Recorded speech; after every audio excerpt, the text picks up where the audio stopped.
there's an interesting thing about dating apps that I want to talk about, and why they don't really work for, let's say, a normal person. Because the assumption is that the people that use the app are normal, that they don't have problems. And if you show only the photos, like for example on Tinder, and the photos are kind of like Instagramish, in the sense that, oh, it seems like this person has an interesting life, and the photos seem well done, then the assumption is that, oh, that person is normal, or that their life is normal, or that their life is good or desirable, or that that partner would be interesting. But that is extremely far from the truth. And that's the problem with these apps. That although there are women that, I'm talking as a man right now, of course, but the same goes the other way around. That if you see a woman and she seems decently attractive, and maybe even plays a little bit with her feminine, features, then your mind is tricked into believing, oh, this is a desirable woman.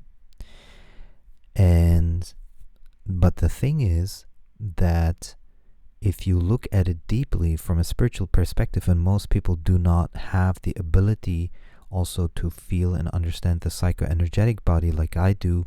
After 1,000 tantra massages as an energy healer, I feel things that other people don't feel. And what I see within a lot of these women, I mean, like I said, this goes for a lot of guys as well, so don't get me wrong on this one. I'm just speaking now from the male single perspective. If I go on Tinder and I match, I'm like, oh, this woman would be interesting. Oh, this woman would be interesting. Oh, this woman would be interesting. But if I really get to know them a little bit, which I usually don't because I don't get matches, but if I get a match by a chance, and then I talk with them a little bit, I recognize why they're single. So, for example, they smoke, they have a need to be validated, they have XYZ. It could be anything. It could be that, psychological problems, depression. A lot of women nowadays in society have this need for needing to be felt validated. So they're going to seek that validation all the time, and they only get that from you for a specific period of time. And after that's done, and the relationship would start, she's gonna seek it somewhere else. That's why they can't also leave these social networks. That's why it's so hard for women to say, okay, now I delete Tinder, now I delete Facebook, because they're so enveloped in this validation seeking kind of routine.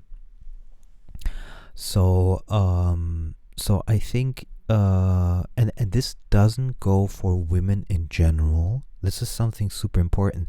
This only is pertaining to women who are, you could say, slightly traumatized. It doesn't need to be a heavy trauma. There's people with heavy traumas in there as well, but slightly traumatized. And because of that, let's, like, for example, I love taking the extreme examples. I know at some point people are going to point out that I'm using Andrew Tate too much as an example, but the women he attracts are mostly traumatized women, because a non-traumatized woman would, for many reasons, not choose to be with him. There's many other men out there that are successful, that are interesting, and for various other reasons, there may be more loving or whatever. We can discuss that another time. But so the amount of women that are good for a healthy relationship are becoming rare, and so the probability that you find them on an app like Tinder is extremely small. So what are you supposed to do if these apps don't work for you, and you are aware that the selection is not very good? It's very simple. there's two things. One is libido empowerment, okay, what that I talk about all the time, libido empowerment, making decisions in that way. And the second is, which is also libido empowerment. So basically it's just libido empowerment. Living a life where you feel like your heart is opening up, okay? And if you combine these two things, like I said, the sacral chakra, the heart chakra, then you naturally will start to attract these type of women, because you're making choices in that direction, and then you have to give it to the universe. There's no other way around it. But libido empowerment will make you visible anyway. So because you're making choices where your probabilities increase. So example, if I make a video, my chances that a woman sees this and says like, hey, this guy is interesting, I want to get to know him, is much, much higher. And the other thing is, for me as a YouTuber, that if a woman sees me and she hears my voice, she sees how I act, my gestures and everything, she gets a different feeling of who I am. And by that, she can make a clearer choice and be like, oh, I on a photo he doesn't look like my type, but when I see him talking or something, he's absolutely my type, for example. Okay, so so Tinder and these dating apps are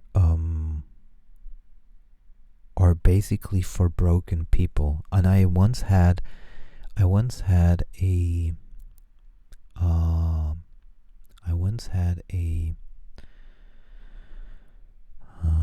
book which said The Heart Magnet, it was called. It's a German book, and it's a spiritual guy who wrote it, and he said that dating apps and sites have one thing in common, all of them one thing in common, that only broken people use it.